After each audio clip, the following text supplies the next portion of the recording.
Hello. On behalf of everyone at the Martinez Medical Center, welcome aboard. Today's training module will be covering sexual harassment. Our learning objectives for today are going to be defining sexual harassment and understanding the two different types, explaining the Martinez Medical Center policy on sexual harassment, and explaining why sexual harassment is a detriment to our healthcare environment. In other words, why our policy is in place. So now that we know what our learning objectives are for today, let's get started.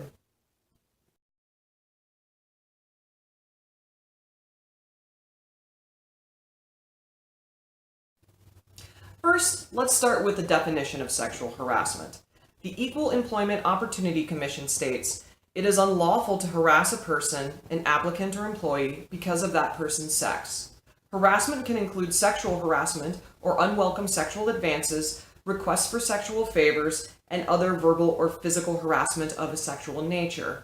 Furthermore, they state, harassment does not have to be of a sexual nature, however, and can include offensive remarks about a person's sex. For example, it is illegal to harass a woman by making offensive comments about women in general.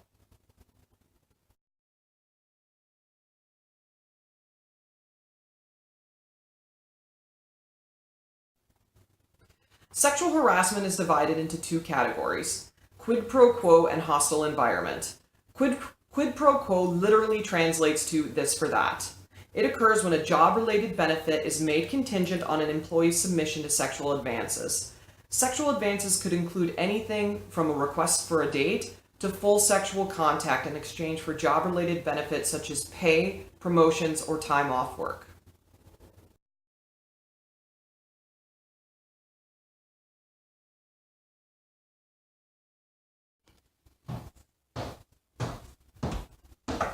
Mr. Archer, do you have a few minutes? I'd like to discuss that promotion that I emailed you about. Do you have plans after work today?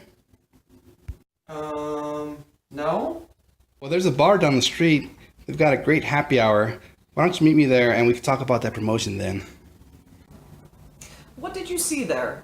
Did you see two colleagues trying to make plans to hang out after work? Or was there something more to that situation?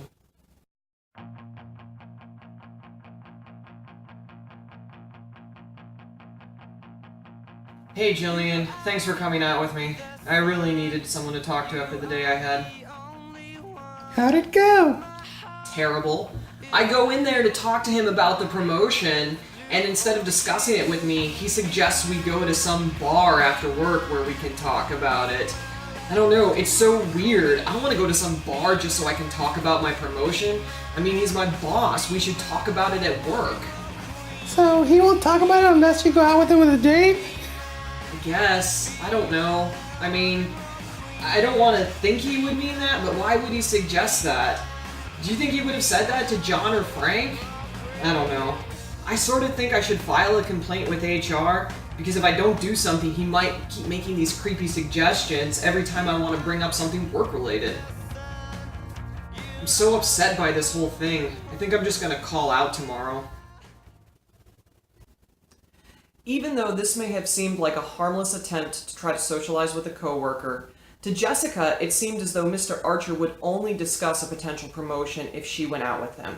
Jessica felt trapped because she believed she would only get a chance to discuss career advancement if she agreed to a date with her supervisor, and that is quid pro quo sexual harassment.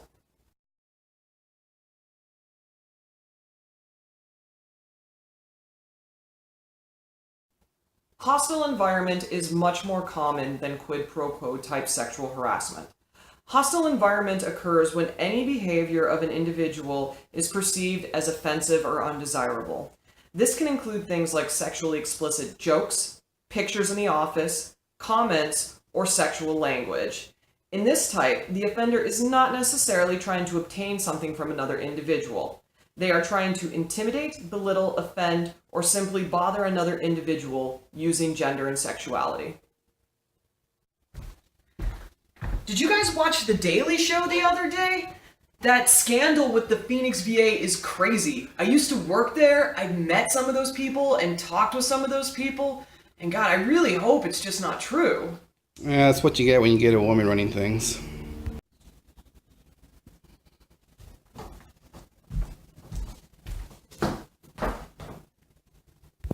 Now, you may be saying to yourself, that wasn't even sexual in nature. How can that be sexual harassment? By Mr. Archer generalizing that the reason for the Phoenix VA's failure was having a female director, he is implying all women, by virtue of their gender, will fail at the same endeavors men will succeed at. In other women are professionally incompetent compared to men. Obviously, as a woman, Jessica could be personally offended by this comment. Because it was made by her supervisor, she may feel as though she doesn't have the same chances to succeed as her male counterparts do.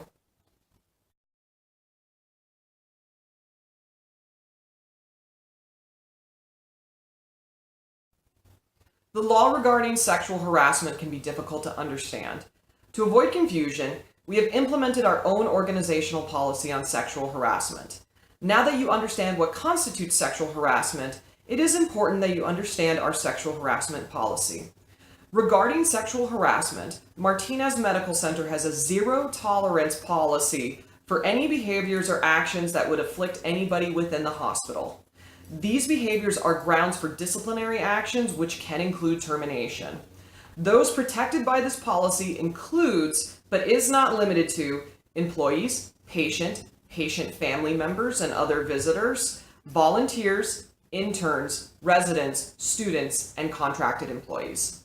Basically, any person having business within Martinez Medical Center is protected under this policy, which will be displayed in writing throughout the hospital.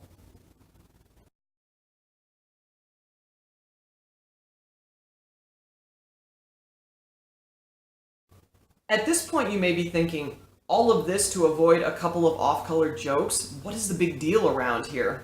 Well, we have several reasons for implementing our policy. First, every member of our team is important, has value, and deserves to be treated with respect and dignity. This is one of the core beliefs of Martinez Medical Center. Second, maintaining a safe and respectful healthcare environment is absolutely conducive to the health, wellness, and healing of our patients.